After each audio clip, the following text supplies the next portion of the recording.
ملاكم يمني شاب يسير على خطى النجم العالمي البرنس نسيم حميد كشميم الذي تألق في تسعينيات القرن الماضي يرى منه أنموذجا للملاكم العالمي ويضعه قدوة له ربما يصل إليها في قادم الأيام. الملاكم علي الفضلي مشوار وطموحات وتحديات رغم الواقع الصعب.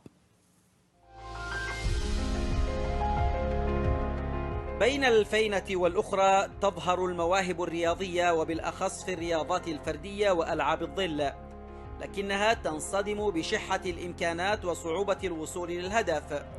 هناك من يستسلم وهناك من يقاتل للوصول إلى هدفه. علي مجاهد الفضلي ملاكم ضمن المنتخب الوطني للملاكمة، مجتهد ومثابر، همه الوحيد رفع راية الجمهورية في المحافل الدولية وإظهارها بالشكل الذي يليق بها. يتمرن على مدار العام دون كلل أو ملل. سبق لعلي أن حقق عددا من الإنجازات، ومنها بطل الجمهورية في وزن 57 3 مرات على التوالي، وبطل آسيوي محققا بطولة آسيا للناشئين في الأردن، ومركز 5 دولي في بطولة كازاخستان الدولية، وبطل محافظة مأرب مرتين على التوالي، وشارك في العديد من المعسكرات التدريبية الداخلية في عدن والخارجية في القاهرة والأردن ومسقط والهند وكازاخستان.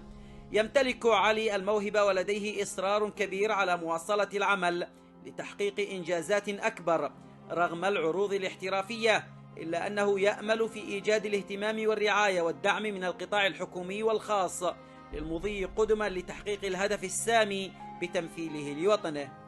ينتظر علي على المدى القريب المشاركة في بطولة العالم للشباب وبطولة كازاخستان الدولية للشباب وبطولة العرب للشباب. كل الأمنيات أن يجد الدعم من القطاع الحكومي والقطاع الخاص لمواصلة مشواره المتميز، وليكون خليفة للنجم السابق البرنس نسيم حميد كشميم. محمد الشومي لقناة اليمن الفضائية.